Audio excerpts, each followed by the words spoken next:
Thank you for coming. Thank you.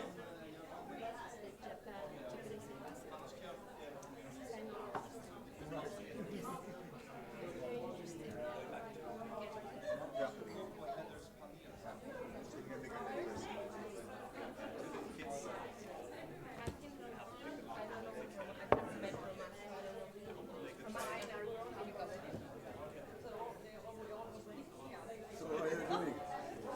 I'm fine. Yes. Busy? Very busy. Okay, let's start right away. No, no, we don't. Thank you. Is China still now? Yes, it's still China, and these are the questions from your one in case you want to reuse them. Maybe you want to say that China is the Capital one.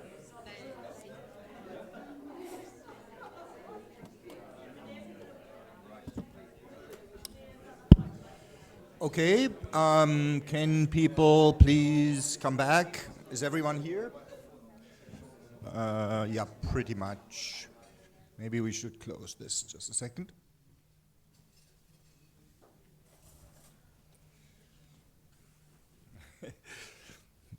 Great. Okay, so welcome back, everyone. We are now in part 2 of our event. Just to remind people who are joining us online, you can ask questions via Slido, and the keyword is hashtag China with a capital C. So in this session, we're going to have Alicia present, which is why I will chair. And then we will have, are you splitting it actually? Alicia will present as well. So we'll have a joint presentation of Alicia and Alicia, both from Bruegel. And then we'll have Roman Arjona, who's the chief economist of DG Grow, as the first discussant, and Nicolas Köhler-Suzuki, who is a researcher at the Jacques Delors Institute, as the second discussion. And then hopefully we will end this in a timely fashion, so we can have enough time for questions. Alicia, go ahead. Thank you. We have only one mic, so we'll be sharing as this morning. So, yes. So first of all, let me put this into context. Alessia is the main author, and Christina sitting there, who's been running this amazingly complex network, social network analysis for us. I don't know whether your computer is still alive, but I'm sure that it's been quite a hassle. So my role really is to put this research into context, because I'm coordinating indeed this big project with the Commission. And when we chose the topics, one was, of course, China's structural deceleration, pros and cons, innovation, maybe mitigating that deceleration, aging, all of that you heard this morning. But the second thing, of course, because this is what matters to us, and the Commission is here, and we've been working on de-risking and what it means, whether it's important or not for Institut Delors. I won't say Montagne this time. Every time we meet, I say Montagne in Institut Delors. And we think this is essential because there are many steps. In Alessia's first paper today she's presenting, we're only talking about economic influence. China's economic influence. There's no value to that. Influence could be good. I mean, we are not talking here about dependence, which is the next step. And I think we'll hear more about that. So if we start the slides, I just, maybe you, Alessia, you help me a little bit. I just want to, why is not the title there? Yeah. So we're going to talk about dominance, influence if you want, but no more than that. And we're going to talk about really a research paper. This is literally focusing on social network analysis.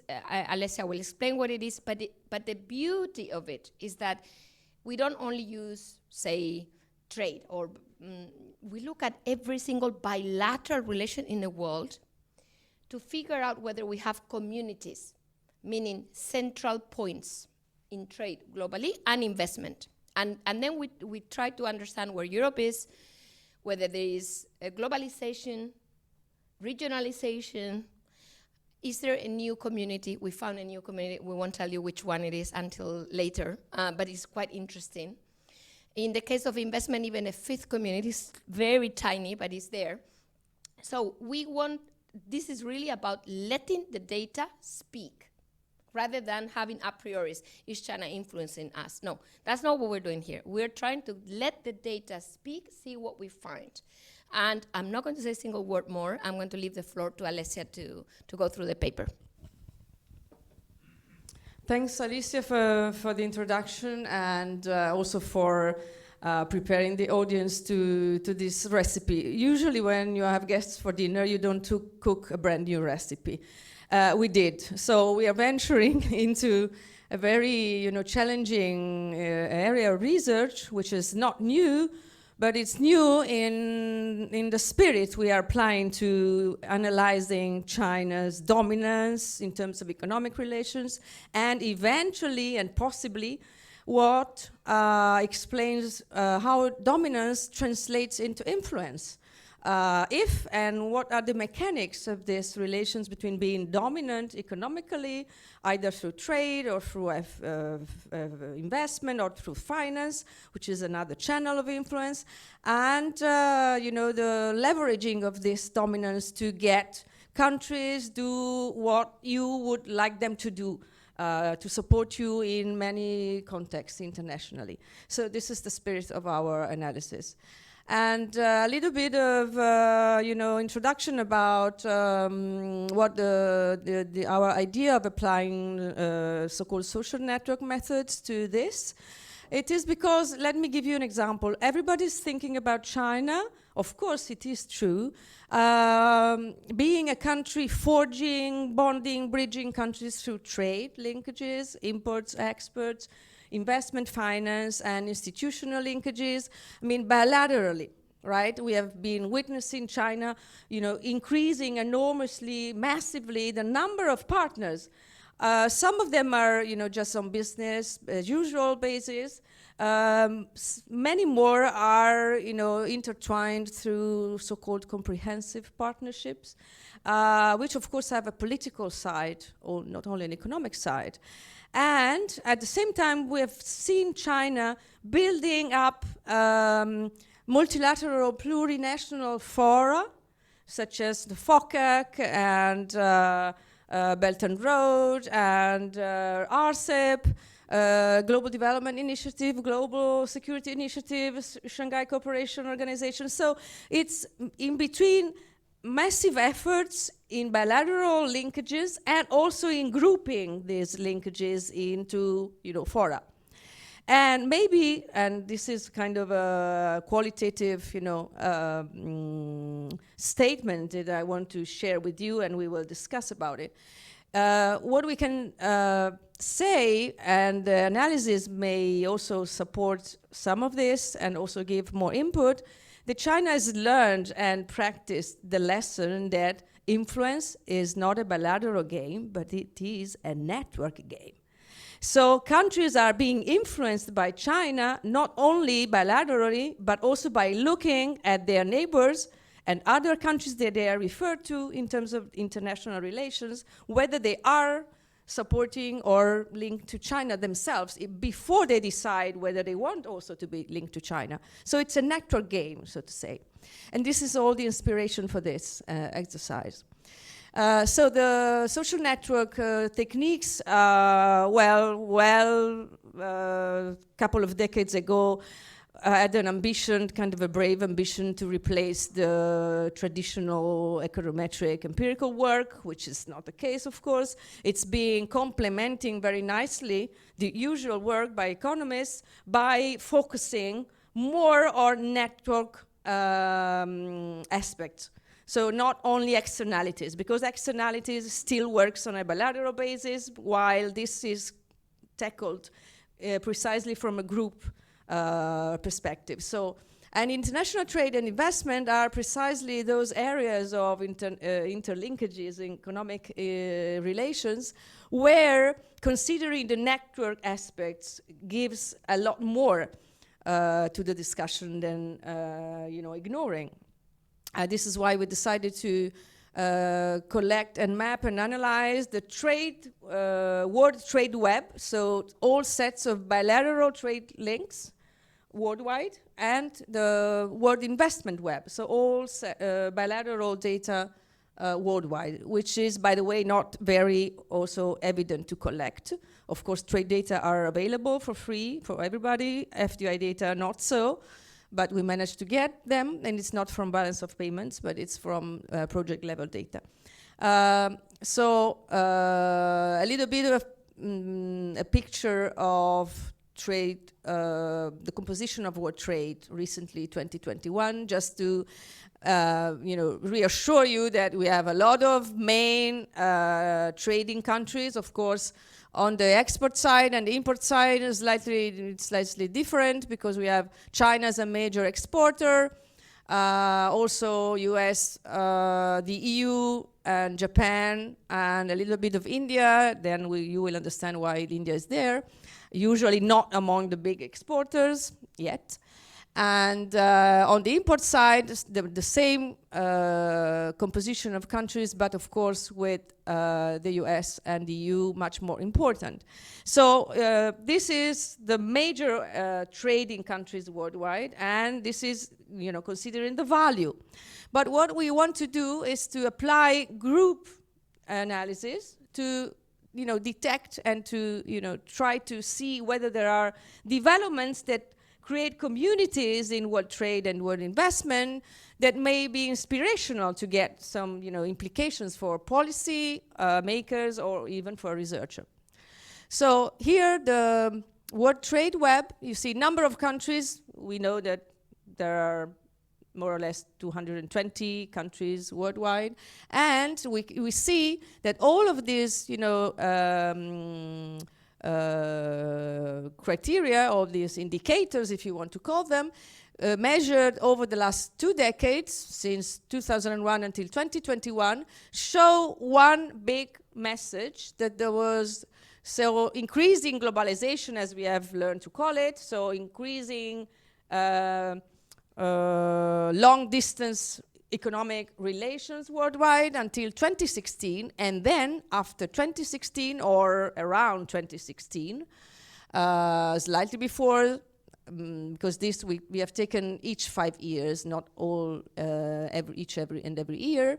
So we have 2016 as a threshold to mark total change in directions of these indicators towards decreasing globalization, or globalization, as we have learned to call it, and a kind of increasing regional patterns that emerge. The density also, as you can see, of course, you may not be very inspired by the numbers, but these indicators are run from 0 and normalized, so runs from 0 to 1. So the more, for example, the density, the more, the higher the value, the more exchanges you have. So in any line of the table, you see that the story was very similar until 2016, and then we have witnessed declining long-distance relations and more regional patterns. And if we move to, okay, in order to see it, maybe better than numbers, if you're a visual person like I am, you like charts more than numbers and tables, you can see here on the left the number of trade links among countries worldwide. You see, it's very clear, up, up, up until 2016 and then down. But this is not a pandemic or the war. This is back since at least 2016, maybe even 1 year before. We will check maybe year by year where the threshold in time maybe is to be situated, but this is very clear.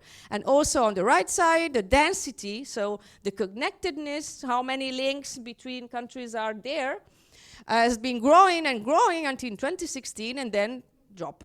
So this is a very clear message that we have been learning to read qualitatively in narratives about globalization is declining and so on and so forth. But this can be measured and shown very effectively. One of the things that we did is to disentangle the word trade and investment webs into regions, but not geographic regions, but just communities. And of course, we know that there are main hubs in world trade, so major exporters, importers, the same we saw before in the pies, US, EU, 27, now we have taken, of course, EU 27, even for earlier years, I mean, and Asia. The first development that we mapped here, you see from China's entry into the WTO in 2001, Japan has, kind of been replaced by China within what we can call the red community. So the community of Asian, I call it Asian, but it's not only Asia. Gathered, centered around one major Asian hub, formerly Japan, now China. China, which remains over time the major hub within the so-called red community. And the big news since, again, 2016, which is not by coincidence, the same year before we mentioned, from which we can kind of measure some regionalization or globalization trend, we have a fourth community. Smaller, of course. We are not comparing sizes, country sizes, but it's very small, but growing.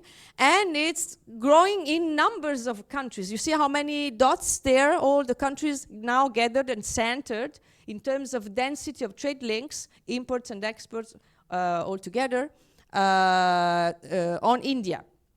So there is something growing.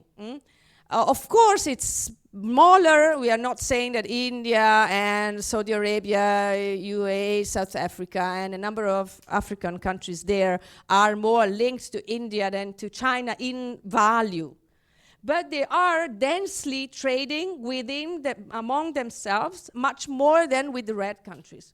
So whether this is paving the way for something to happen in the near future, we cannot say, but it seems so. And if you see the regions by color, the same colors as before, you see that the regionalization trend has actually centered on this yellow community going up, mainly to the detriment of the red community, so the East Asia, we would say, and slightly to the detriment of the European-centered community.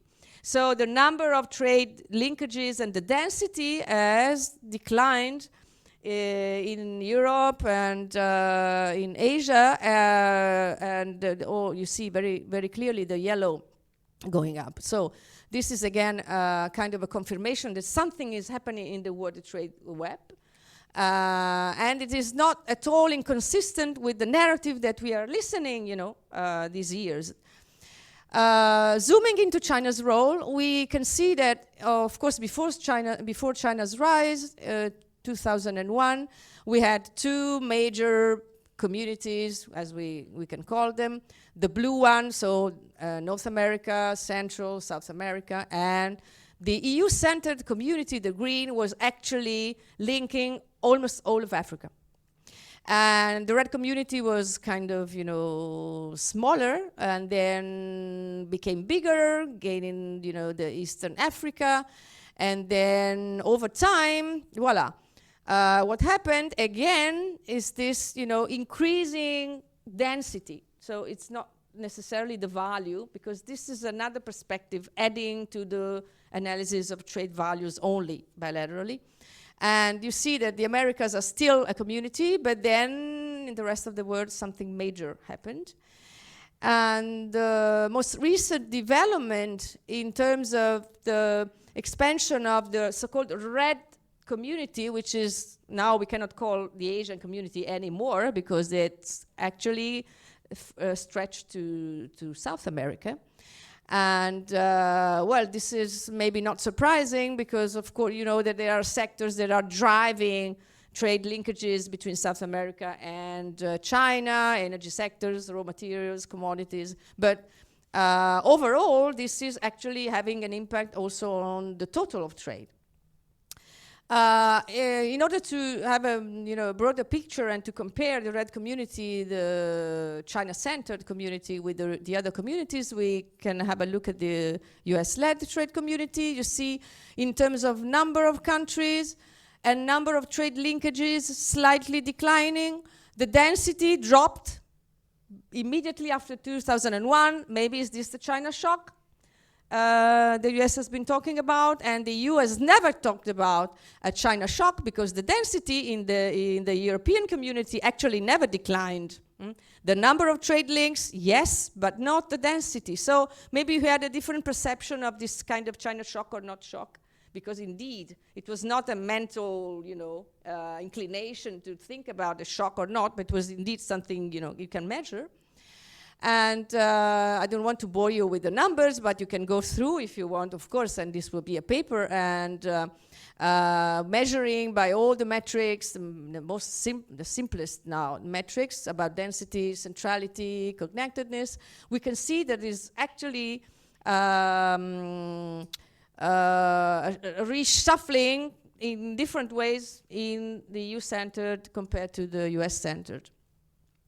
And also the China-centered community, you can see that has been shrinking a little bit, if we can say so. The number of trade links, you see after 2011, dropped, recovered a little bit, but not to the point reached in 2011. And so, I mean, it is not true that China is growing and growing and growing, everlasting in terms of trade relations with whoever. It is reshuffling their, so preferential trade relations with many parts of the world, but not invariably on the rise. And here you have a different way of seeing with two other, indicators. One is the average exported value by China, and the other is the average number of export destination. You see the number of export destination has increased, okay? But the average exported value, it declined and now recovering, but maybe, who knows? So again, the narrative that China is growing, has to be, refined a little bit to actually look at all trade relations worldwide, and in a fashion that actually consider the density, not only who is the major exporter, major importer, because of course otherwise we would only talk about US, EU, China, Japan, and maybe a little bit of India. That's it, full stop. Communities give another, kind of perspective to the picture, and we hope it is inspiring.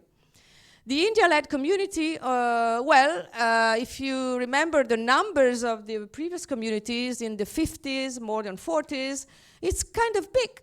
So it's maybe not big in size, but big in numbers. And the trade links also within, not enormous, because of course, but are quite significant. And the density has been declining a little bit over the last 5 years, but it's still high compared to the other communities. Moving to the investment, yes, I will wrap up. Moving to the investment, we have a number of. I will move to the maps because it's much more informative. We have data for the last decades because the very large increase in investment actually started not before 2011, and some data scattered before, so it's not very informative. We see, of course, EU, US, big players still today. So China's been investing everywhere, but it's not true that China is becoming the major investor. This is direct investment. It's not loans, it's not finance. So it's not what China has actually specialized in the developing world, so giving money, not investing only in terms of projects. And US and EU are there to stay. So again, the China-led FDI community is a little bit bigger than its China trade community, but still, incomparably smaller than US and EU. in terms of numbers, in terms of links, in terms of recipient and investor. So this was our initial step into measuring dominance without any, you know, shaped idea of what we would go. Indeed, the Indian, so-called Indian community, we wouldn't expect at all. But it's there, and we have been getting inspiration out of this new finding, and also we'll offer it for the discussion. Thank you so much, Alessia. Maybe before we go to the discussions, can you just summarize in one sentence how communities are defined here? So these are groups of countries for which what is true? These are groups of countries for which the number of trade links inward and outward, so in terms of exports and imports, are greater than for countries outside the community, including the value, but also in numbers. Right. So it's a kind of, you know, trade intensity, if you want. Okay, thank you. Great. Ramon, you go first. 10 minutes, please. Thank you very much. I hope you can hear me. Yes, very good. Yes, I think I will need this because there were a couple of slides, so I think that they will be probably uploaded now. Sorry, yes, okay, perfect. So I think there were a couple of slides that I wanted to use as backdrop. I don't know if this can be put on the screen, but in the meantime, I will just kind of thank Alicia and Bruegel for the invitation. I think it's a very timely and relevant event that we're having today. As I was listening to the presentation by Alessia, I was thinking that indeed, you have done great work with this new cooking recipe. These are the type of things that we know in order to better understand as well where are our, let's say, exposures from the EU side, but also from the third partner countries. And I think that what you produce is really excellent, and it's also very insightful. Using network analysis somehow complements these other approaches that use other types of econometrics or data-driven bottom-up analysis. I think you said it all when you said that influence is a network game between these kind of inspirational communities, and I think that's a very summarizing statement. And I get for myself 3 points from your presentation. The first one is this turning point around 2016 into kind of globalization, the replacement of Japan by China in the red community, and also the emergence of this fourth community. And I think that many of the issues that we're seeing in your analysis are somehow getting replicated as well in the dynamics and architecture of global value chains, and they are also getting replicated to a very large extent on the data that we have for measuring dependencies across the globe.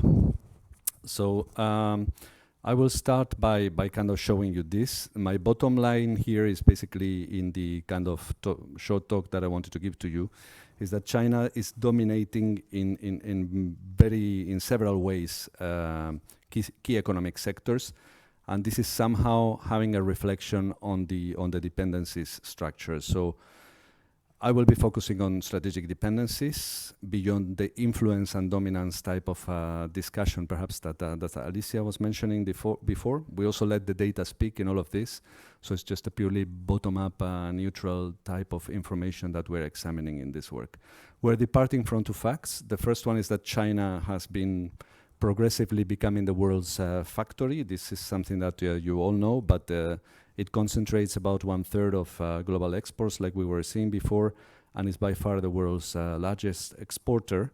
But if we look at value added, actually produced by China manufacturing, this is almost at par as well with the kind of aggregation of what the US and the EU are producing together. So it's really, a very big chunk of the world manufacturing output. And China is also facing a number of, let's say, economic challenges, declining productivity. I think this was also mentioned this morning, rising debt, aging, and many other things. However, it is, in my view, or in our view, kind of unlikely that this major role on the global scene of China will change very soon.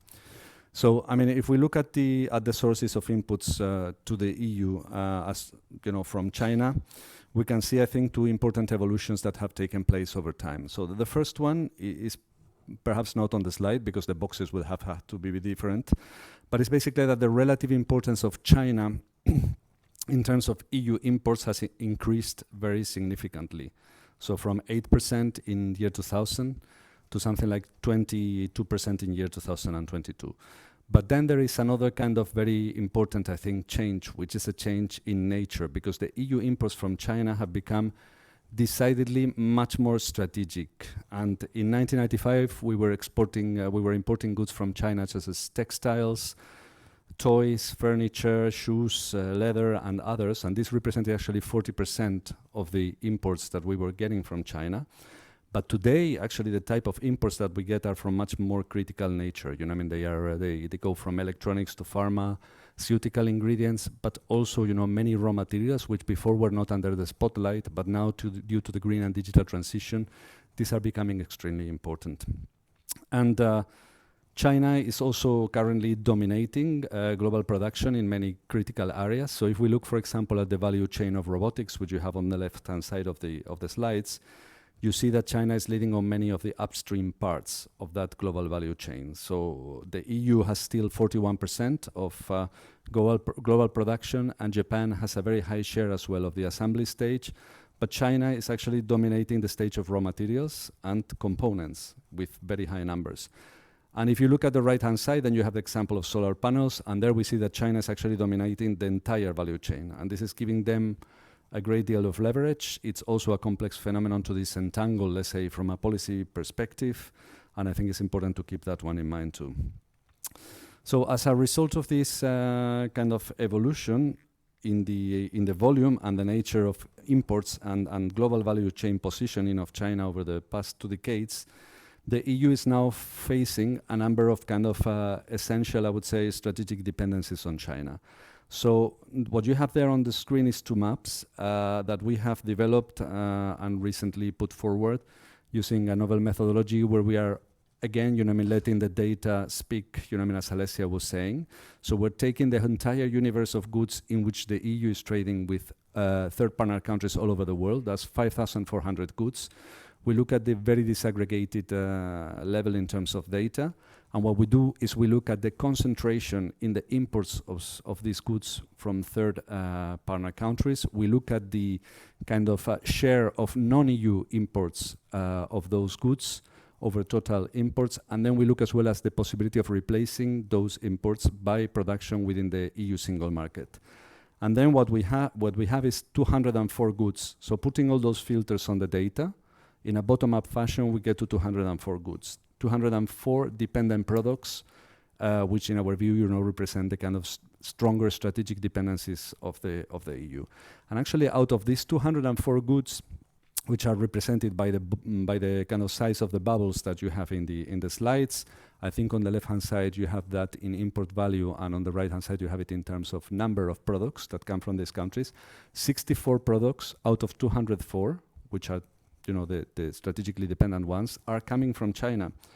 38 from Russia and 15 from the US. And in import value, China is by far the main kind of source of dependencies, with more than 50% of the total value, followed by the US with 9 and Vietnam with 7.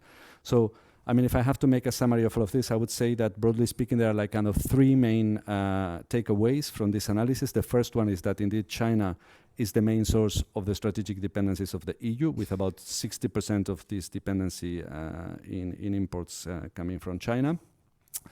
Second, that these strategic dependencies on China are spread out across different sensitive industrial ecosystems or sectors, and these cover from energy-intensive industries to health, electronics, etc. You have some examples on the slide, but these are very varied. So we have the strategic dependencies from China on solar PV panels and permanent magnets, but we also have on magnesium, pharmaceutical products, laptops and mobile phones, and other more kind of commercialized goods. And then this is something also interesting that comes from our latest update of the methodology to kind of measure strategic dependencies, is that we look at what we call choke points, or dependencies that are appearing as single points of failure. How do we do this? It's a little bit like the type of network analysis that you were doing before, Alessia. So here what we do is we kind of look at the global stage at which products are highly concentrated in terms of production in a given country, and for which that country is kind of very central in a network with many other countries. So there we know that there we have an issue, you know, I mean, with concentration and centrality of that country in the trade network, and then we detect that this is likely to lead to a choke point. So we check our 204 goods, these goods in which the EU is dependent on third partner countries, and almost 20% of those goods are facing high risks of choke points, and China is actually the main source of that. So out of the 64 dependent products which we have traced according to the data, 57 are experiencing a highest risk of SPOF, you know, coming from China. And examples are rare earth metals, there are permanent magnets, also magnesium, certain antibiotics, certain vitamins, certain hormones, but also goods related to like protection in the health system, like gloves, surgical gloves, or photovoltaic cells, as I was saying before, and others. And finally, before finishing, before Jeromin gives me some science, I will say that at the risk of stating the obvious here, China is also leading in science, innovation, research, and technologies. But this change, you know, has happened over the past 10 years. So if we see, you know, the data that you have on the screen, 10 years ago, the EU was actually leading in scientific publications in the area of many clean technologies, the ones that you have there, solar, wind, batteries, heat pumps, etc. And now China has taken so the EU was leading, and now China has taken this leading role, as you see on the right-hand side, and this is pretty striking. And the EU has also, let's say, a number of strengths in areas such as advanced manufacturing. There we're pretty good if we look at the position of patents. The EU leads innovation in this area. We have about 1/3 of the world patents in mechanical engineering, a very consistent and positive trade balance there, where we are supplying the world with critical advanced machines, and we also have a very strong skills base. But perhaps an interesting element from this morning's discussion may be nuancing this, you know, I mean, because China has increased its inputs, its R&D, and also its outputs in terms of scientific publications, patents. However, this has not necessarily fully led to positive economic outcomes in terms of productivity growth, and there might be several reasons for that which go beyond necessarily, let's say, the kind of trade or other types of barriers. And then just a almost final slide, I would say, you know, which is on our dependencies or our leverage in our relations with China, because the same way we have dependencies on China, China has dependencies on us. And we have also looked at that, and we see that for these reverse dependencies, China is notably dependent on us on industrial machinery and tools. Up to 95% of their imports of that come from the EU, and examples include, for example, plug-in hybrid cars, also steel and glass products, industrial machinery, airplanes, and then certain medicines. Final point, this is not only, I've been talking here about dependencies on products, but there are also dependencies that might materialize in other areas. For example, the financial dependencies. There is an excellent European Central Bank report that I recommend you to have a look at if you haven't done this, which is called the EU's Open Strategic Autonomy from a Central Banking Perspective. And there, just to quote an example, this is payment services. So EU payment-related service providers are actually facing pretty dominant positions in terms of, you know, by foreign players, and very much of a heavy reliance on non-EU service providers for this type of, you know, payments, financial payments. And we have big tech companies which are located in the US, but also in China, which are more and more furnishing these types of services for retail payments through partnerships with the EU providers and also banks. And this, of course, you know, can bear a certain importance. And then there's the issue of technological dependencies, where we see that on some of these technologies like advanced manufacturing, like I said before, the EU is leading, while in some others, the EU is pretty much lagging behind. You know, take solar panels, where China is actually dominating the value chain. So these are the technologies that are going to drive the future, and I think that we need to keep an eye on those two.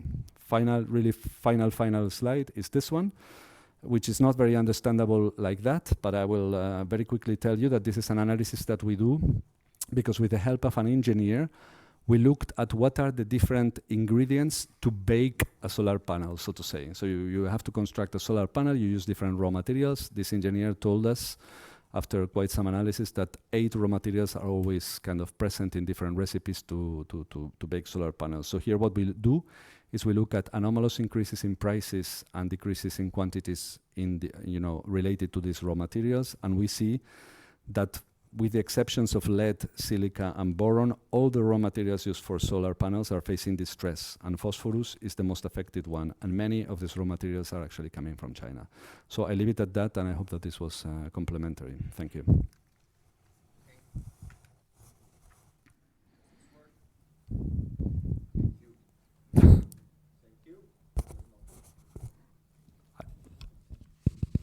Maybe I switched it off. My fault. Okay. Roman, just maybe one clarifying question, just like I asked Alessia. So how do you define strategic dependency? So what is strategic and what does dependency mean? Hello? Yes, okay. What we do here is to basically do, as I was saying, a very bottom neutral analysis where we take this very disaggregated trade data and we apply a number of filters. So first we apply these 3 filters that we look at the concentration of imports for a certain product, the kind of share of the non-EU imports vis-a-vis total imports in that same product, and the capacity to substitute for internal domestic production.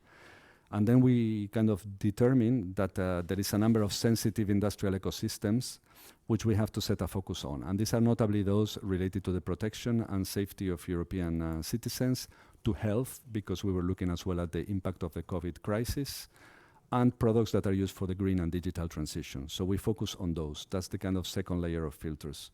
And on the basis of that, we obtained these 204 products. Now, that is, I didn't have enough slides, let's say, to show that, but that is kind of the stages where we get to using the data now, whether we have blind spots or whether people in the kind of that are experts on the different areas can use their intelligence to tell us, how to complement this, is a different kind of discussion that we've been having in different forums with the member states, with experts in the various industrial sector areas and other types of interlocutors, because they are the ones who know what's happening on the ground. But the data tells us that this is the kind of type of strategic dependencies that we're facing. Okay, so roughly, the word strategic comes from sort of a judgment that these are somehow important for the functioning of particular sectors, and the word dependency comes from some combination of both concentration of imports and substitutability. Okay, thank you. Over to you, Nicola, 10 minutes. Thank you very much. It's really good to see so many new studies out now that really show us how complex interdependence today is. And with the new European economic security strategy, I think it's quite sure that we will need to have a lot more of this kind of work to really implement this strategy, to implement this strategy and to identify economic sectors that are at risk. So I want to use my intervention to respond to a couple of points that Alessia made in her presentation. And then I want to tie this back to the overall question for this panel. If China is moving towards international economic dominance, because that was in the title of what we had in the program here. So let me start with your concept of trade communities. Alessia, I was wondering to what degree these communities are determined by energy trade. For example, I noticed that the red community has very strong ties with fossil fuel producing countries, especially in the Middle East. And the same could also be true for the yellow community. It includes India, of course, as you said, it's India-centered, which has very enormous energy import needs. In fact, India now has a trade to GDP ratio that is higher than the EU's. So my question is, would your trade communities look any different if you exclude energy trade? And if that is the answer, if the answer to that is yes, the energy transition could, of course, have a major effect on the communities you describe, because as I understand, the big advantage of this kind of type of analysis is that it's kind of forward-looking, where you're expecting path dependencies to develop. I also wonder to what extent the idea of trade communities actually hides bilateral trade dependencies. So to stick with the yellow trade community that you identify, there seems to be a centrality in your yellow network not only of India, but also of Saudi Arabia and the UAE and other, again, fossil fuel producing countries. So why do you call the yellow community the India-centered community if the nodes for these other countries look just as big, at least in the graph that you had in your presentation?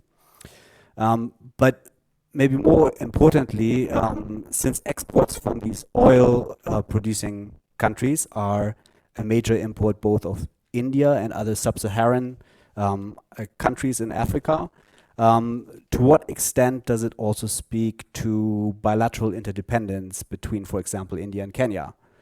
Yes, they are both part of this yellow community, but Kenya, for example, trades twice as much with China as it does with India, and the same is true for a lot of other African countries.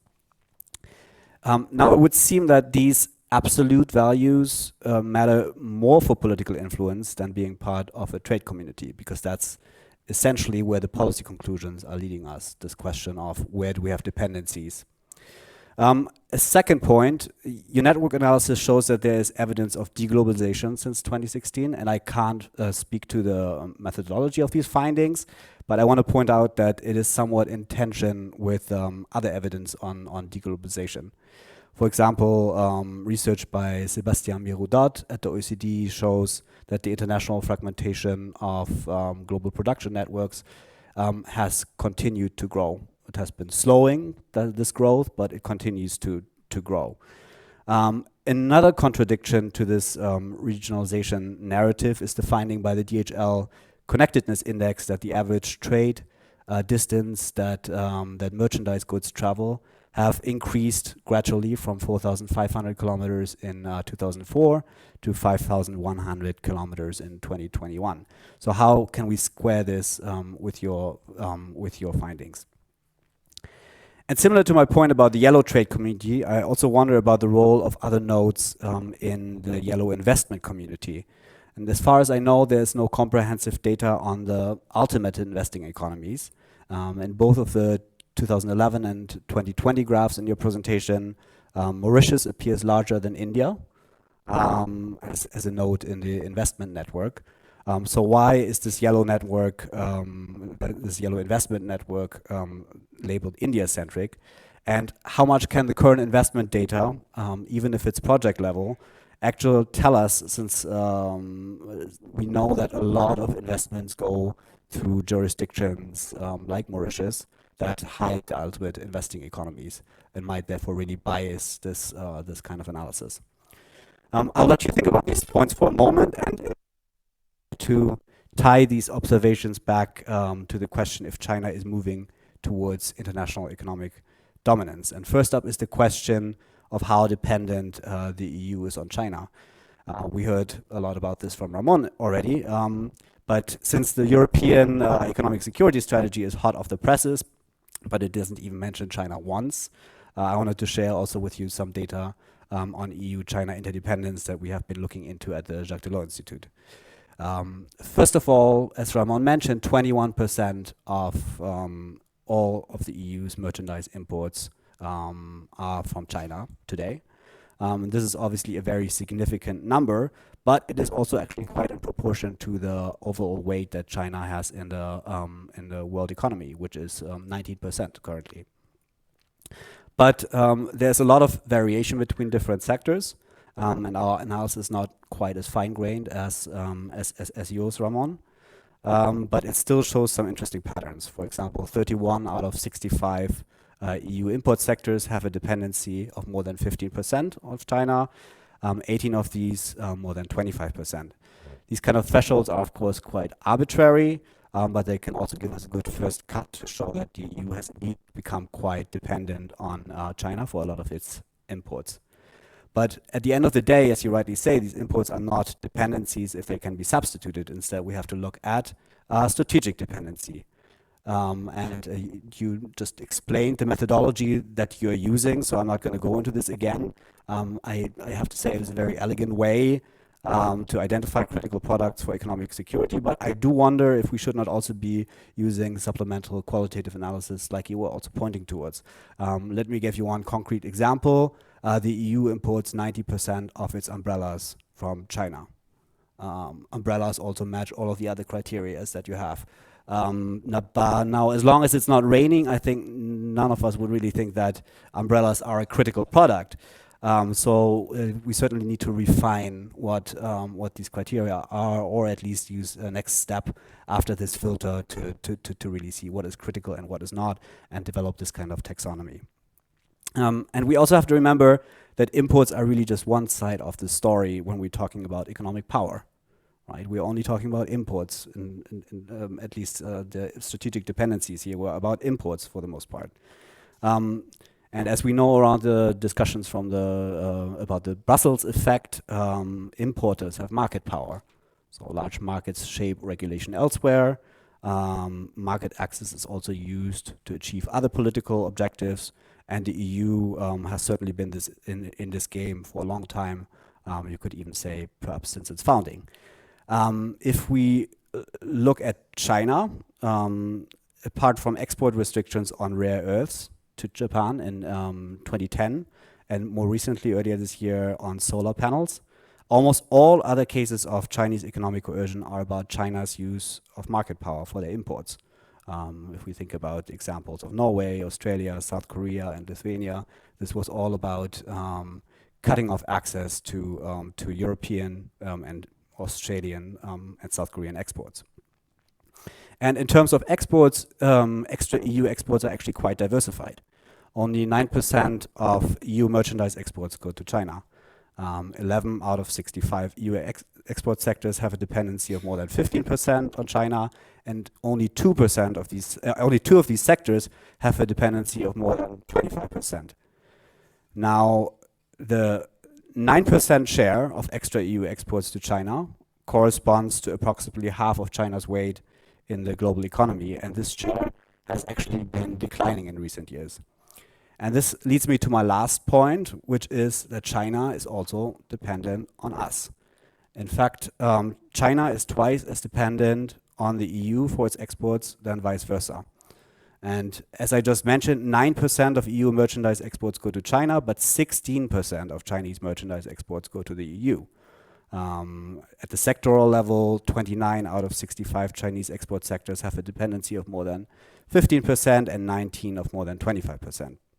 Of course, for imports, this story is somewhat reversed. As I had mentioned, 21% of EU merchandise imports are from China. Only 11% of Chinese merchandise imports are from the EU. But if we widen this lens to all the Western countries that have sanctioned Russia, their total share of Chinese merchandise imports in 2021 was 53%. 53%. And the Western share is even higher for many key products that China needs as inputs, and I defer to Ramon for the detailed analysis on this. But we heard about machinery and highly specialized instruments, which are also very important for a lot of Chinese exports. So one thing to maybe keep in mind is after the very strong export restrictions on semiconductors by the US against China last fall, we have actually not seen a lot of retaliation. Yes, earlier this year we had some restrictions on solar panels, but maybe this is a sign that Beijing is just not in a position to do so in spite of all of our narratives. Yes, they have done this retaliation, but they seem to have been treating very carefully because there might be questions on to what extent other countries can start producing solar PV, and production will shift elsewhere. And I look forward to reading more about this analysis that you just mentioned on this, Ramon. point here is that the interdependence shows that China may actually be a lot more vulnerable than we are. Now, the economic security strategy cautions that there's a trade-off between efficiency and security, and this is, of course, absolutely correct. We also have to remember that the EU is much more dependent on trade than the US. I think the numbers are 43% trade to GDP versus 26% trade to GDP. So we really have to make sure that we don't shoot ourselves in the foot by overusing the very powerful tools that we have been developing and that we are developing. It is the famous problem that once you have a hammer, everything starts to look like a nail. So let's make sure that the hammer is clearly visible to everyone in Beijing, but maybe keep it keep it safe behind some security glass so that it remains an instrument of last resort. And with that thought, I'll hand it back to you. Super. Thank you so much. Very, very, very thoughtful. So I think panelists will get a chance to respond to each other, but before we go there, let me invite one round of questions from the floor. Any immediate? Yes, please. I'm sorry, there was one. Right, we need a microphone. And please identify yourself. I think the lady, I'm sorry, you. Okay. This idea of preemptive obedience, because I think Merrick's wrote a great paper on this several years ago, and this idea that we have to kind of please. So I know we're looking at all this data, but I can think of certain companies that have been sanctioned, specific companies in regards to chips. So I don't know where you're getting this data, but I think that if you look at the difference between how Beijing approaches Europe and how it approaches the US, it's very, very different. They're on a charm offensive in Europe. They're trying to get Europe on board, but there seems to be a lot of problems. We saw the economic coercion event happen in Lithuania, and this would kind of feed into maybe your narrative about regions, because it immediately impacted German car industry. So I think I'm just trying to tease out the difference in perception in Europe about how this works and how it works in the US. I'm just trying to understand how some companies don't do things because they're afraid that it might, Beijing will penalize them. I don't know how you can measure that, but maybe you have some ideas on that. Thanks. Thank you. Would you mind just identifying yourself exposed? Oh, sorry. My name is Teresa Fallon. I'm with the Center for Russia, Europe, Asia Studies. Thank you. Great. We have one online question, which I think goes to Alessia. It is a little bit related to what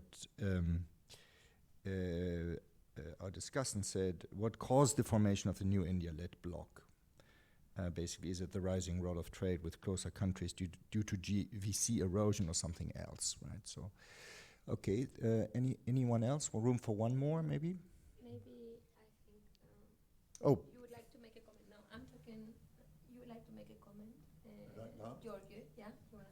Okay. Not the conclusions, but do you have any questions to this? Yeah, I have no questions. Okay, great. I have a comment. Very, very interesting. My comment is that those studies that were given shown are very, very interesting. I am teaching geopolitics, and I'm looking at the same chart. But my comments will come. Great. So back to the panel. Maybe let's start actually with you, Alicia, and then we'll go to Alessia and down the line. Thank you. So first of all, I don't know whether we can put back the slides because I want to go to the way forward, but I want also to take a few of the questions, the most strategic ones, and then I leave it to Alessia to go through the details. But I think the most strategic question here is, on the one hand, we're very dependent on China. China is dependent on us, but frankly speaking, that is only the point if we want to engage in literally retaliation to retaliation, because at this point in time, I'm not really thinking about how I'm going to retaliate. I'm going to be thinking what this strategic dependence mean for us, number one step, and then we'll see. So when we look at that, I think the idea of looking at all of these products, as you mentioned, equally is obviously in a way, giving us the wrong impression, an umbrella versus a solar panel. That's clear. But I have to say, COVID showed us that things that can be very easy to produce might actually be very difficult in a pandemic time. Yeah, we learned that with PPE, which is one of the plastic gloves you had on your list. They look easy, but they might not be at a certain moment. So when you think about 95% of production of whatever product, not only in Europe, but elsewhere in the world, I think you need to start thinking. Just imagine, I don't know, a huge catastrophe in China, whatever, environmental catastrophe. I mean, suddenly there are no umbrellas anywhere in the world. And it will take very little to produce them, but maybe enough for that to be something to think about. But when we move on to the type of products China exports, and Heather and here Axel have been working on this, say, solar panels. I mean, we have research here at Bruegel showing that it's going to take 10 years to be able to produce that. So that's where I think we should refine our research by saying it's not only about the amount of economic, say, dependence, let's call it interdependence, I take your point, but never mind. How much does it take you, if needed? And it might not be because of retaliation. It might simply be because something happens. Unexpected, uncontrollable, and we don't have any solar panels anywhere, whether it's China or Europe. So I think that is basically the idea to work on. It's kind of a spare wheel idea, rather than a more like, I don't know, aggressive idea of, can I retaliate on you, you retaliate on me. I think even without that, we should be thinking about this excessive, maybe I should say, excessive concentration of production, which is not what Alessia was showing. But I thought that's, eventually where we're heading. And I just want to move to, not the conclusions, the next slide, please, before I leave the floor, which is that to better understand this 10-year leeway to produce solar panels, I think we also need to look at first the value added. I mean, can we reproduce the umbrella? Yes. Can we reproduce the solar panel? How much value added China is adding that we cannot reproduce easily? So this is one thing that we want to expand upon, which is look at the value added, not only the gross value. The other thing is China, in this process of gaining economic influence, as you measured it, is it all like market-driven? Is it not? Is it institutionally driven? Is it, regional bilateral trade, or is it industrial policy? I mean, of course, we can't answer with that, but I think we need to start thinking, why are we there? Also, why did China lost it in between 2011 to 16? What happened? And there we know, looking at China had huge excess capacity at the time, negative producer prices. So what happened to China? I mean, I think it's important to understand why this changes. And is it because of us, or is it because of China? And learn the lessons from there. And I think finally what I want to say is that the next step of this project is really to look at, okay, this is what we have, these are the networks, but what do they mean? So going back to your point, before retaliation, one thing is, so just imagine, UN voting, and we have a paper on that for Russia, but it's a more sophisticated thing, meaning any economic interdependence China has with the world. Does that explain any political decision, whether it's at the UN, say the European Council, since we're going to have a council on Friday? Is any of that voting, we're going to discuss China on Friday, certainly not us, but somebody there, is that anyhow related to economic weight? I mean, China's economic weight in whatever country at the EU Council. And I think that, so my point is, beyond the actions, there are actions we are not able to measure, because we really need to look at that voting, how it affects all of the many interlinkages. Is it economic influence, or is it political influence? And the next step, I think Cristina and Alessia will do, is to add also other variables, not only economic variables, and compare China's soft power beyond economics to China's economic power. That's all. Okay. Alessia? For the, very difficult questions, all of them. So I'm happy. So the India community, this is a kind of a confession, because we didn't expect it to become, visible. But in fact, what happened to me when, I mean, with Christina, we actually saw India there. And before, of course, it's a multipolar community. So the core periphery structure is very loose there. You have many hubs, so to say.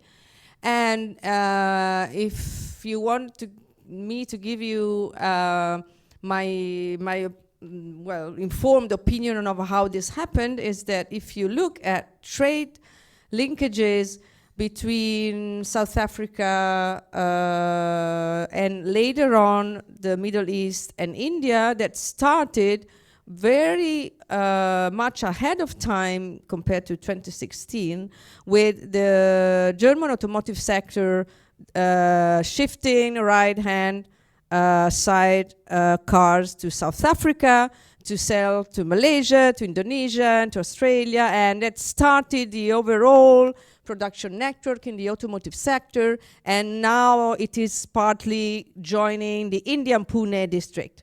So this is just to make us remember all the time that trade is not made by countries, but it is made by firms. Firms are importing, firms are exporting. They are not obeying to any, geopolitical kind of,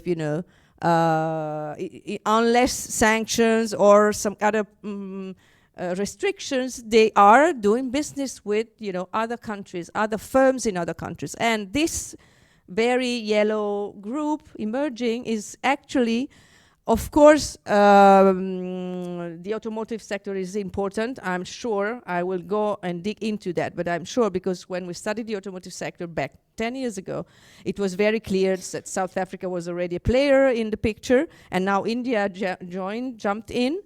Energy is one, of course, item, imported and exported item.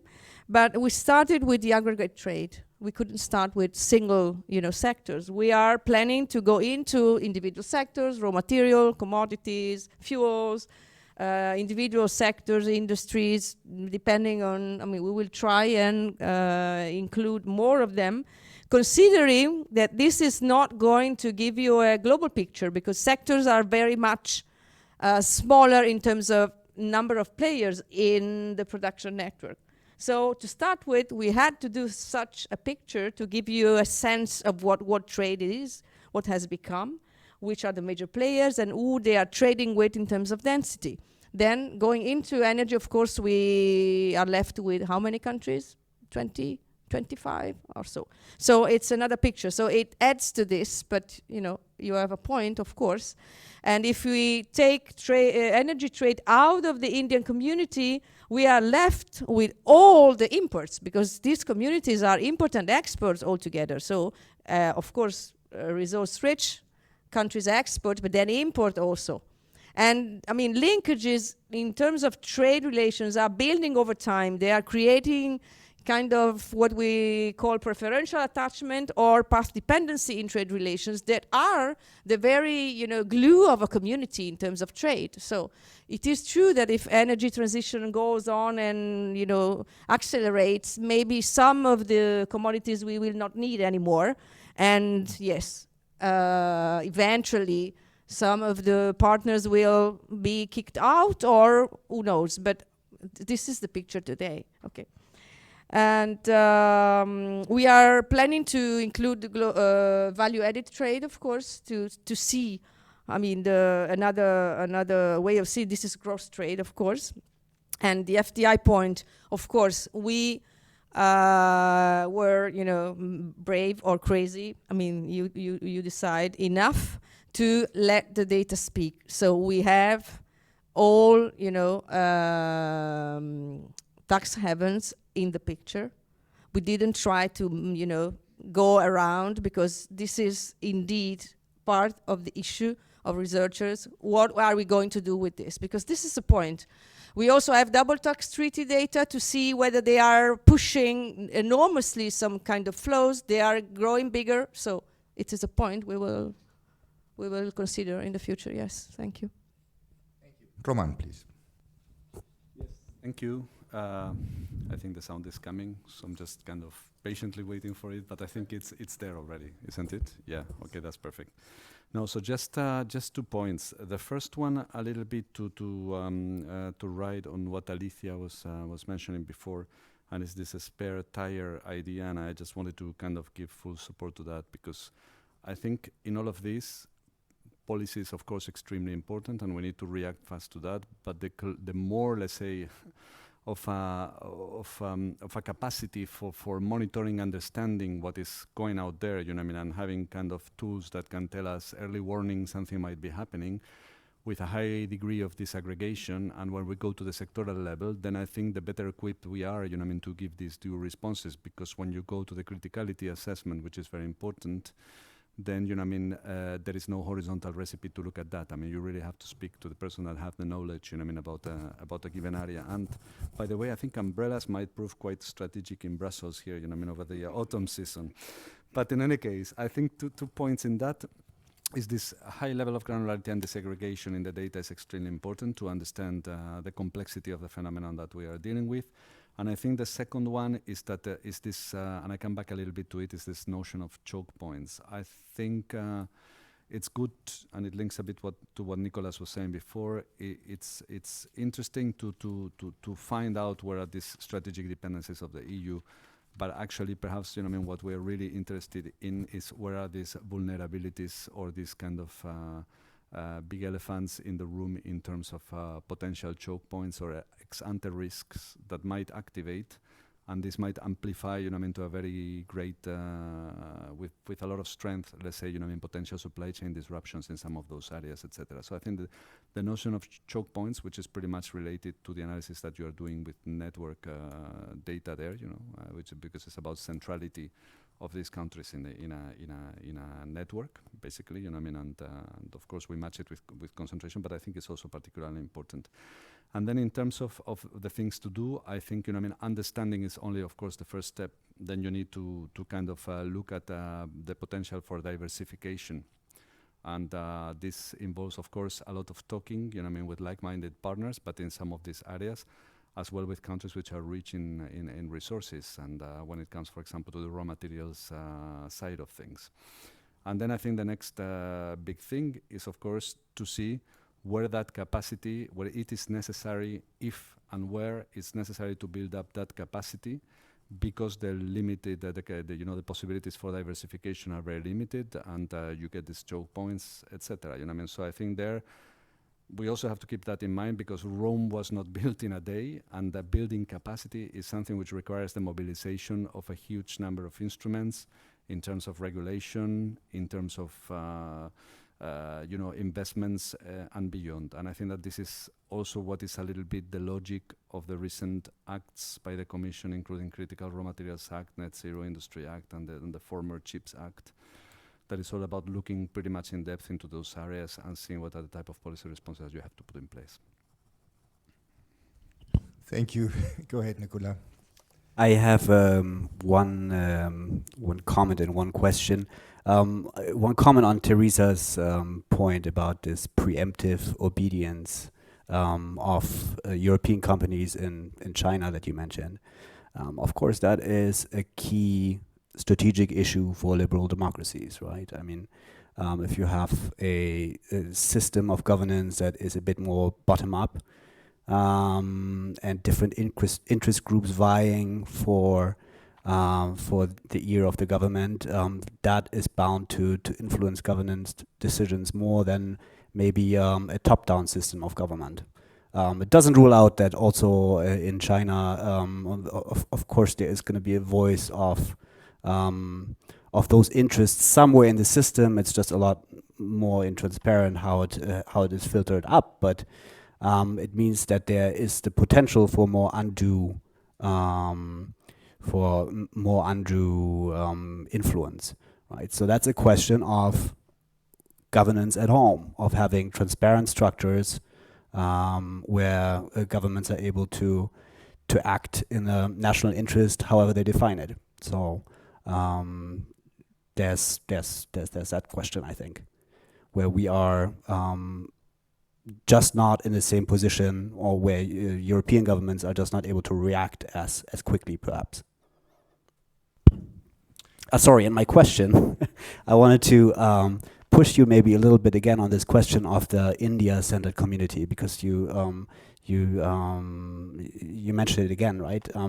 That there are different nodes in that trade network, and maybe there's something beyond the graph that you had on the presentation, but just on that network graph, it looks like the other hubs are just as big as India. So why call it the India-centered community? If I may suggest, we do this offline, so we need to close. Maybe just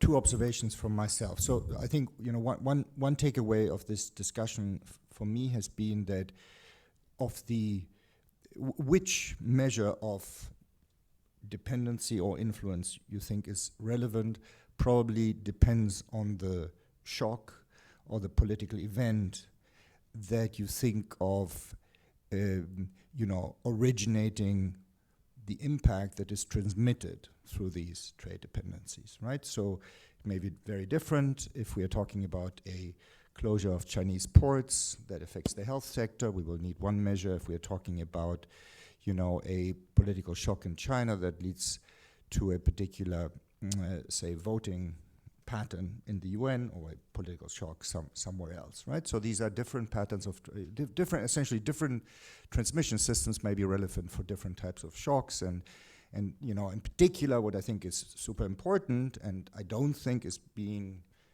done carefully enough, even in publications from DG Grow, is the distinction between essentially exogenous trade-related shocks and the consequences of a confrontation. Because if you're talking about a confrontation, then of course, what Nicolas said, namely the ability to retaliate, the reverse dependencies, are very important. Whereas if you're talking about a COVID-like shock, the reverse dependency is not at all important. Okay, so this is important. Then the second observation is that everything, so what all of this data has in common, all of these measures have in common, is they are based on current realized trade and supply patterns. They say nothing about the elasticity of supply or the elasticity of trade with respect to prices. And of course, that is super important on as far as the impact of shocks is going to concern, right? So I think in that sense, maybe the word substitutability, to use this word to describe current trade patterns is a little bit misleading. It's not what I would call substitutability, right? We know the stuff comes out of China, it's not produced anywhere else. We have no idea how easy it would be to generate production somewhere else, including in Europe, if prices were to change. And then the third point is the degree of substitutability in the sense in which I've defined it now. So elasticity of supply that you require to feel safe, again, depends completely on the shock and on the product. So if this is about needing masks in the next 5 minutes, we're going to require a much higher elasticity of supply than if this is about substituting PV imports from China, because our green transition is a medium to long-term process, and we would essentially not be hurt if we did not have sufficient PVs for 3 months, 6 months, even a year, 2 years, right? And so here we can take a much more patient view of what an adequate elasticity of supply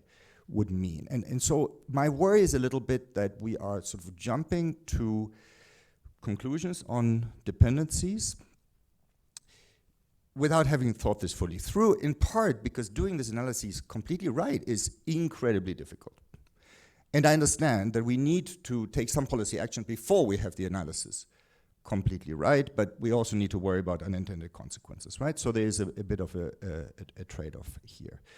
So on this philosophical note, I will hand it to, do you want to have the final word? Yes, I need to. And second, because we have up to 3:15, yes, but we still have the data. No, I want to add something because I think your point is extremely important. First, the type of shock. Second, price elasticities, degree of sustainability. But there is one more aspect, which brings us to our first panel today, which is not only about price, it's about basically the ability to replicate a product, i.e. patents, i.e. critical dependencies, yeah, whether it's rare earth metals or, you know, I mean, it is even more complex than just price, because even if you were to go to infinite, you might not be able to replicate the product, which, however, I agree with you, is not enough to say China produces 95%, because there, that product could be replicable at a different price, your price elasticity, but maybe not. Maybe not in 10 years. This is what we found. So unfortunately, I hear you, we may be rushing, but the other hypothesis is that we may be too slow, because 10 years are needed for those products where we have strategic dependencies, measured as access to the right technology, which is cost efficient enough to replicate that pattern. That's why this is even more complex, I would say. But that's all I wanted to say. So I let you finish and move to the data. Yes. So you hand me back the mic so I can hand the word back to you. So we are now going to have a demonstration of Bruegel data on China with some conclusions. Michal, are you going to do this? And how we... Yes. Did I have a chance to Of course. You have your closing remarks. You want to comment before? Separately. No, closing remarks is after the data, so no worries. You have 15 minutes after the data thing. I would prefer to say now, and then they are still here. No, they should have stayed, but they left anyway. Never mind. You can say You will it. get Have as a much say. as you want. Because he's going to conclude on your paper. Yeah, go ahead. Yeah, on your contribution. Go ahead, Michal. Okay. Can you hear me? Yes, it works. Perfect. Okay, so we are now heading to the last part of our discussion, which is very much focused on the data that we are producing and collecting within the project of China Horizons. And when we started working on this project, we realized that even if the data is available, it's not always easy to access, to collect, and to maintain. This is why we actually wanted to create one central place where we can have the access to all the indicators about China economy. But on top of it, we wanted also to add the output of our expertise in data science and artificial intelligence. And we created some additional indicators which are based on unstructured data. So unstructured data, this is basically anything that we can get on the web, like the social media data or the news articles. So we structured our dashboard or our data platform in such a way that we have two main parts. The first one is focused on China itself, so everything that is related to the Chinese economy. And the second part is focused on the European Union and China relations, mostly in terms of the trade and investment. In the first section, I will then go into each subsection of the dashboard, but just giving you the overview. In the first section oriented on China, we have first of all the sentiment indicators. So this is the part we worked on, and most of them are created by ourselves. Then we have two types of high frequency data, which is the macro economic indicators and financial indicators. So this is the data that is publicly available, but we gathered everything together. And then we have the low frequency data. So these are also the indicators about the Chinese economy, which are updated quarterly or yearly. If we go to the first section, I would just give you a little introduction of our work, so we can move to the sentiment data. Yes, please. Okay, it's something we have it. So this section is divided into 4 elements. The first one is the consumer sentiment. So this is the data that we captured from Weibo. Weibo, this is a equivalent of Twitter in China. So we collected consumer conversations in 3 different sectors: on food, automobiles, and clothing. we cleaned it with semantic algorithms, and we calculated the sentiment per month. So out of all the conversation, what people think, are they positive or are they negative? So we have the global sentiment, which is a good indicator of what is actually happening on inside China on the markets. It's what people think, about the sectors, if the prices are high or if the prices are low, or if there's a positive buzz or negative buzz around the products.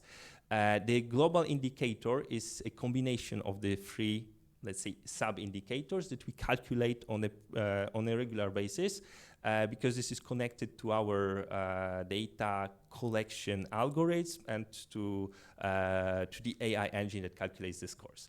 The second part of the sentiment indexes is focused on the investment sentiment. So this is the chart that shows how the investment sentiment evolves in China. It's based on the data from the news articles, so mainly the financial and economic news. So again, we use the natural language processing to get this indicator. And then we have uncertainty index, the third one. This is a methodology that we applied. It's actually, we are looking for the news articles talking about the policies and uncertainty. So this is based on the keywords and Chinese keywords. And we calculate how many of these articles appear in the press in China. And then finally, we have the PMI indexes. So the official purchasing managers index and Caixin PMI index that we collect from the websites of National Bureau of Statistics in China and Caixin Global. So this is the first part of the sentiment indexes. Secondly, we can go quickly through the high frequency data. So we have multiple sections which are again divided into macro indicators and financial indicators. So maybe I will not get into each of the charts, but you can see that we are showing the indicators about consumption, real estate, production, investment, inflation, trade, and foreign direct investment. And on the financial side, we have the monetary policy indicators, market interest rates, and financial indicators. All of them are updated monthly, because most of them are released once a month or once a week. And then we have the third section of the China data, which is the low frequency data. You can click on fiscal, for example. Yes, so we have the different indicators, again, like the fiscal deficit, external exchange from China, debt, productivity, unemployment, human capital, and innovation. And innovation is, the data that we have on innovation is similar compared to what we saw in your presentation, because we are showing also the number of patents and scientific contributions of China. And then we have the third section, which is European Union-China relationships. So this is about trade and investment. So if you get there, we can see, for example, the trade balance between EU and China. There are also some data on the import-export represented in a different way.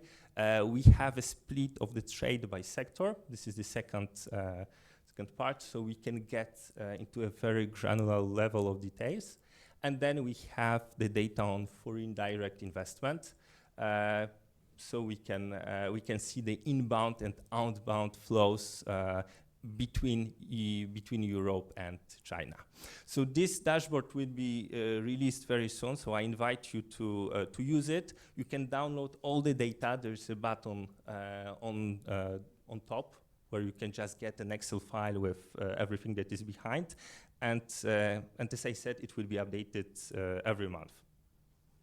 Thank you. Alicia, please. Yes, just to add, so first of all, thanks for bearing with us, but we really want to thank again the European Commission for this, because they are financing this data, and I want to thank Mikhail for working on especially the sentiment data, because as you could see from his graph, we have the official sentiment data. Everybody can look at that. But we're trying to, frankly, come up with new measures because data is increasingly difficult to gather in China. A lot of the data you've seen you cannot find anywhere, like, not anywhere, but I mean to say total fiscal deficit in China, very hard to find, or total debt in China, very hard to find. So we are trying to make that easier for any researcher in Europe or anywhere else, and we want to thank again the Commission for making this possible. That's all from my side. Indeed. Great. So surprisingly, we are more or less on time, and so I hand to György Sapari for final words. Thank you very much. I would like to thank Bruegel and Aricia for allowing me to share my thoughts with you. I would like to give you some food for thought from a geopolitical perspective. I liked this morning Janeway's sentence which said, "Look beyond China for China." I would like to turn around a little bit, and what I would say, look at China for beyond China. So what happens in China and what does it mean for the world? Now, what are the necessary conditions to be a world power? Size matters. Size of the population, size of the territory. Size of the population, China is there with India, much larger than the US and Europe. Territory, it's about the same as the United States. GDP is growing. Trade, we discussed, it's important. Access to seas, China has access to seas. Innovation capacity, China has that. And ambition. Ambition is very important. Do you want to be a world power? How can you measure? One measure is how much military might, how much you spend on defense. China's defense spending over the last 30 years was multiplied by 10. And it's larger now than the 27 European Union spending on defense. The first one is the United States. Of course, now Europe, it will change a little bit because of the war in Ukraine. Another measurement of the ambition is that you try to invest in countries where either you need raw materials we don't have, so these are the investments in Africa, buying ports, financing roads toward Europe, toward the east, the one road, one man. But besides that, actually, the Chinese say that they want to become a world power. So that's a big difference. And the third thing is the condition to have a world currency. It will take decades before Renminbi would come up at par, or sort of at par with the US, but already it's trying to get more and more trade invoiced in Renminbi and with the bilateral agreements. And then people talk about now deglobalization or de-risking, sort of the same thing. China sees that, and also the West sees that reducing dependencies on China, that fact alone shows that the West is taking China as the major challenger, and China is taking up that challenge. And so deglobalization will, to some extent, it will continue, but there will be spheres of influences. That's clear. We have also seen that in some of the charts, that there is a strong sphere of influence around China. And this is going to strengthen. And my last thought on that is that both the West, United States in first place, and France and Belgium, nuclear power, and China is nuclear power. And then when you have such a developing challenge, even conflict, because one way of the the West wants to wean off or reduce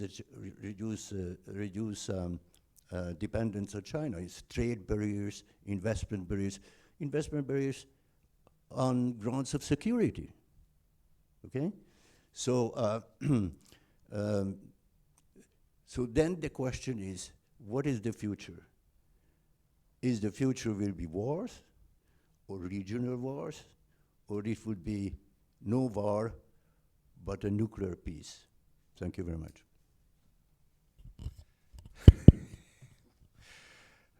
Difficult to follow up with a closing word here, but I certainly will what I hope for, and I think everyone in this room does too. So it's been an extremely productive day. I particularly enjoyed the last round of discussions with, very, very inspirational, very different point of view. We're clearly not completely through with the understanding. This is only the beginning. So thank you for being here with us. Bye-bye.